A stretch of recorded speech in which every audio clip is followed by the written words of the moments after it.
यशोदा माँ जब भी श्री कृष्ण को अपने गोदी में बिठाती तो उनकी तरफ मंद मंद मुस्कुराती और कहती कि अरे कहना, तुम तो बहुत ही दुर्भागी हो। भला एक माँ अपने बच्चे को ऐसा क्यों कह सकती है। आज इसी विषय पर अपने वीडियो में बात करेंगे। आप सबका स्वागत है आपके अपने ही चैनल मोरल शक्ति में। अगर आप मेरे चैनल पर नए हैं तो प्लीज़ मेरे चैनल को कीजिए सब्सक्राइब, वीडियो कीजिए लाइक, ताकि ये धार्मिक जानकारियाँ सब तक मिलती रहें।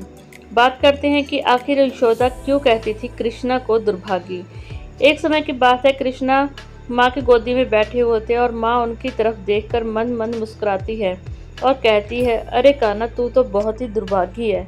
भाग्यशाली तो हम हैं जो तेरी लीलाएं देखते हैं, जो सुबह से शाम मैं तेरे दर्शन करती हूँ। भला मुझसे ज़्यादा भाग्यशाली और कौन हो सकता है। श्री कृष्णा ने अपनी माँ को बहुत सारी अपनी लीलाएं दिखाई थी।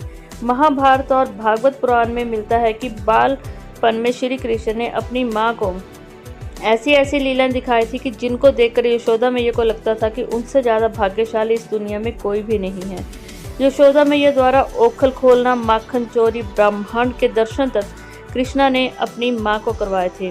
जब श्री कृष्णा बचपन में मिट्टी खा रहे थे तो जैसे ही यशोदा मैया ने उनको डांटा और कहा कि लल्ला अपना मुंह खोलो, तुमने मुंह में मिट्टी डाली है। जैसे ही कृष्ण मुंह खोलते हैं तो उनके मुंह में बहुत सारी मिट्टी माँ को नहीं दिखती, बल्कि माँ को दिखता है ब्रह्मांड। पूरे ब्रह्मांड के दर्शन उन्होंने अपनी माँ को अपने ही मुख के अंदर कराए हैं। श्री कृष्णा की लीलाओं में माखन लीला बहुत ही प्रमुख मानी जाती है। उखल बांधना, कालिया नाग, पूतना बंद, गोचरण, धेनुक वध और साथ में रास लीला का भी अपार सुख उन्होंने अपनी माँ को दिया है। सारे ही लीलाओं का वर्णन महाभारत में और मध्य भागवत गीता में मिलता है। यह सारी लीलाएं उन्होंने बचपन में अपनी माँ यशोदा के पास ही की है।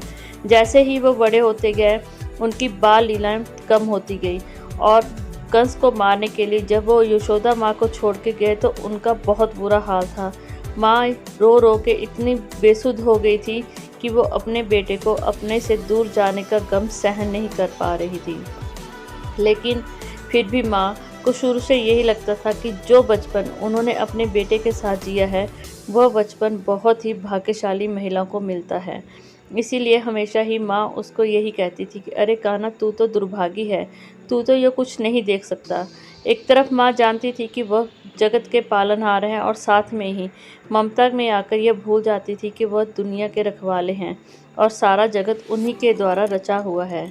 इस तरह माँ ने यशोदा मैया ने श्री कृष्ण को अपनी ममता अपार दी तो कान्हा ने भी उनको अपनी लीलाओं के दर्शन बचपन में ही करवा दिए। यशोदा मैया ने बहुत ज़्यादा तपस्या की थी, इसलिए वह कान्हा की माता के रूप में उनको प्राप्त हुई। कृष्णा की माता बनने के लिए एक कहानी और भी कही जाती है। कहा जाता है कि यशोदा मैया पिछले जन्म में कौशल्या थी और कैकेयी द्वारा 14 वर्ष का वनवास जब राम के लिए मांगा गया तो उन्होंने 14 साल अपनी माँ से दूर रहना पड़ा। जैसे ही श्री राम को 14 साल अपनी माँ से दूर रहना पड़ा, वही 14 साल इस जन्म में यशोदा मैया को बाल रूप में प्राप्त हुए और वो कृष्णा की लीलाओं का आनंद ले सकी।